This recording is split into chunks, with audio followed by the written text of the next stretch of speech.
नमस्कार दोस्तों, आप सब लोगों का एक बार फिर पुनः आपके ही चैनल YouTube पर आपका स्वागत है।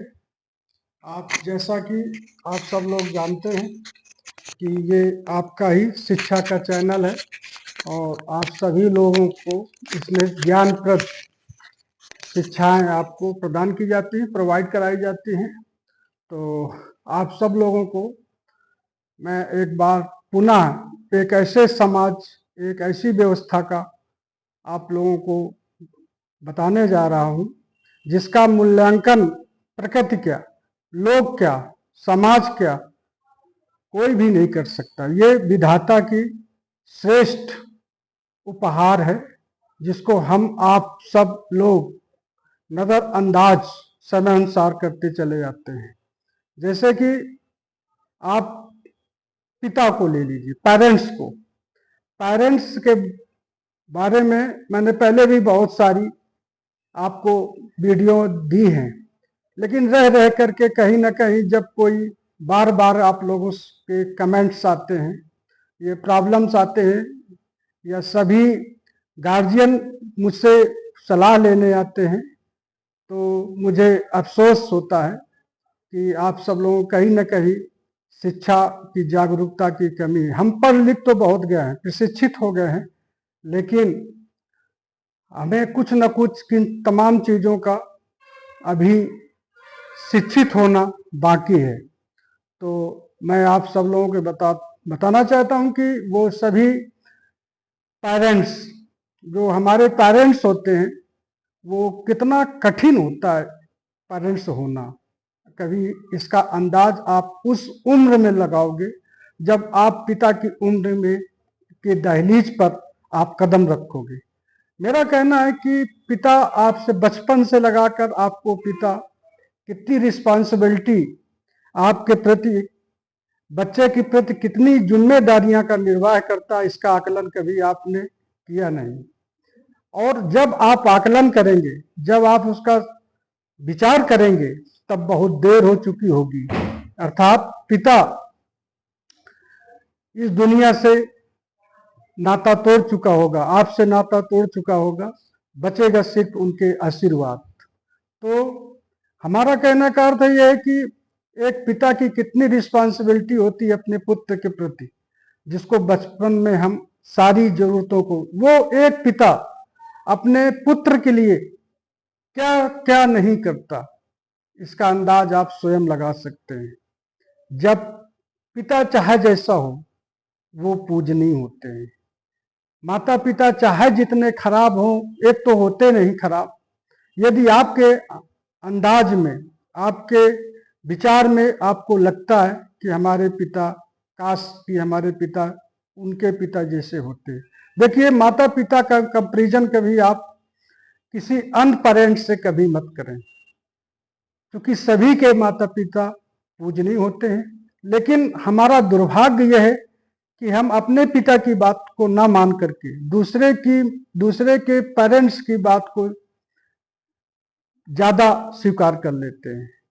तो ये जो कंपैरिजन है पेरेंट्स का आपके दोस्तों में, एक दोस्त के पेरेंट्स आपको समझा देते हैं तो आप उसको एडाप्ट कर लेते हो, एक्सेप्ट कर लेते हो, लेकिन उसकी अपेक्षा यदि आपके पेरेंट्स किसी बात को लेकर के आपको समझाना चाहते हैं तो आप समझना नहीं चाहते। ये हमारे संस्कार या हमारे बिहेव और हमारी सोसाइटी का एक कारण होता है।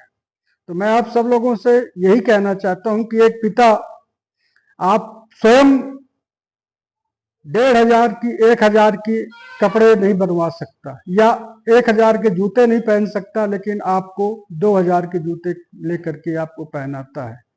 आपको ये नहीं मालूम कि कितने परिश्रम के बाद वो पैसा इकट्ठा करके आपकी शिक्षा, दीक्षा और परवरिश में कितने खून पसीना कहाँ कहाँ बहाया है, इसका अंदाज भी है आपको।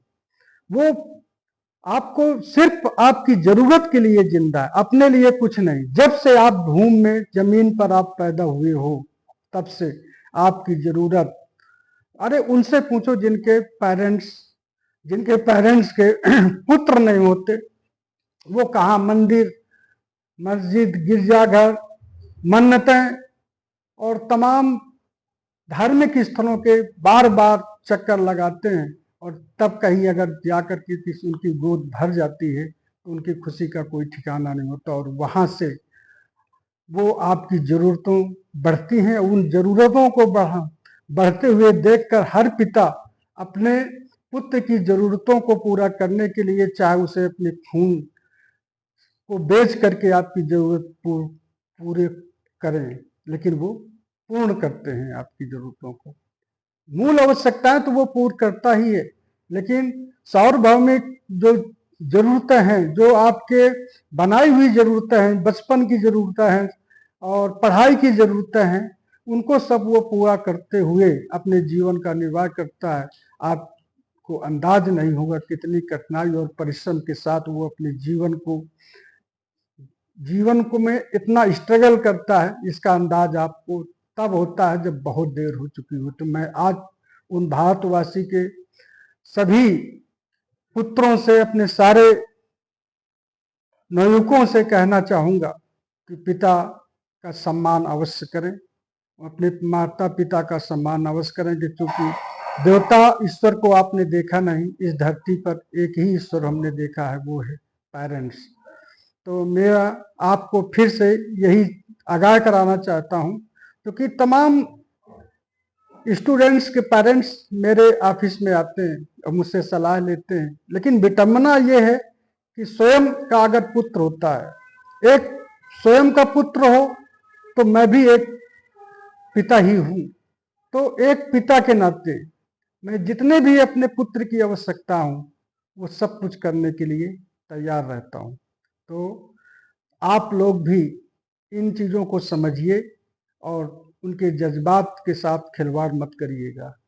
अब जानते हो आप, पिता की भी एक उम्र होती है। पिता भी चाहता है, कभी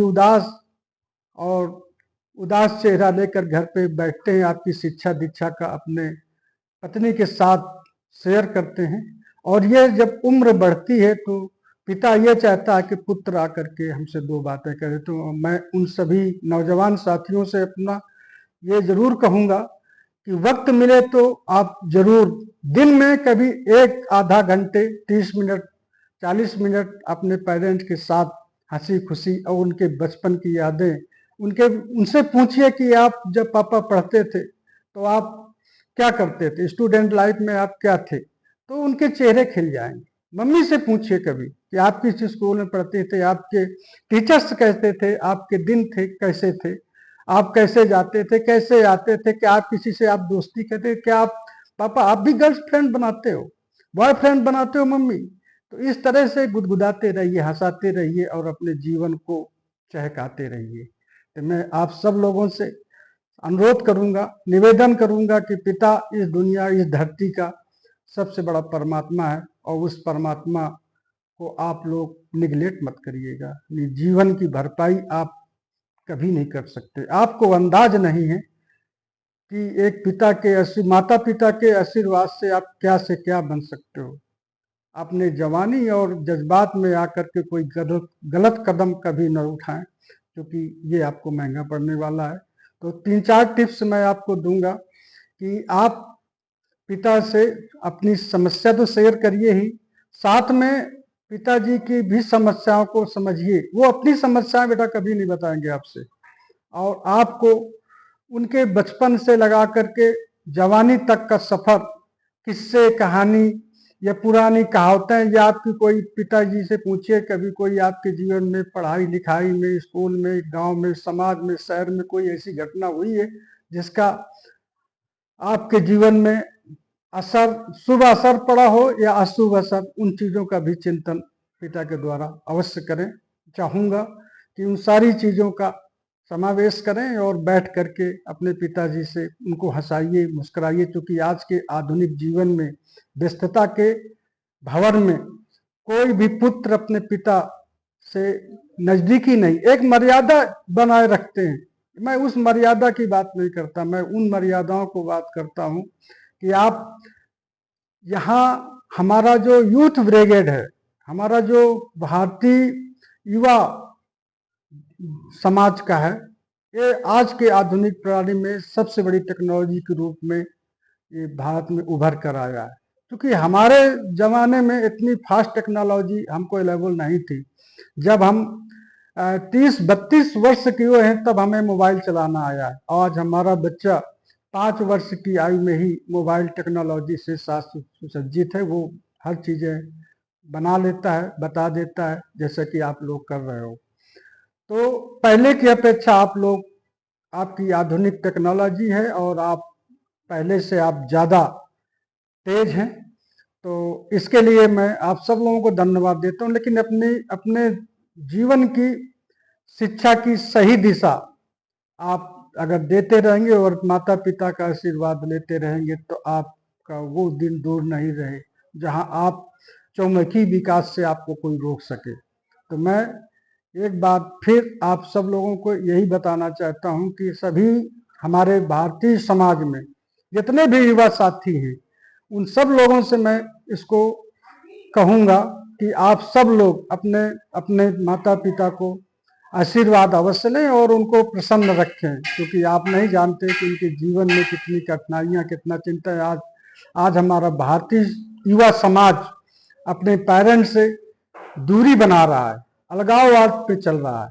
जैसे जैसे उनकी अवस्था में परिवर्तन होता जाता है, एक ये अवस्था है जहाँ 25 और 30 के जब आप पहुँचते हैं तो यहाँ से आपके समाज का परिवर्तन होता है, शिक्षा में परिवर्तन हो, तो पेरेंट्स से आप दूरी बना लेते हैं, अपने जीवन के स्वयं मालिक बन जाते हैं। अगर यही से पेरेंट्स आपके जीवन में अंकुश लगाना चाहता है, वो नहीं चाहता कि जो घटना आप घटित करना जानते हैं उससे आपको बचाने की कोशिश करता है, और आपका लगता है कि हमारे जीवन में ये अंकुश लगा रहे हैं, नियंत्रण लगा रहे हैं। बेटा, कोई भी पेरेंट्स आप के अपने पुत्र की प्रसन्नता के अलावा कुछ नहीं चाहता। उसके सबसे बड़ी पूंजी है कि उसकी औलाद पारस्परिक रूप से उस उन्नतशील बने और बौद्धिक रूप से बुद्धिमान बने और सामाजिक, आर्थिक, राजनीतिक जो भारत का चौमुखी विकास करे। हर पिता की एक तमन्ना होती है।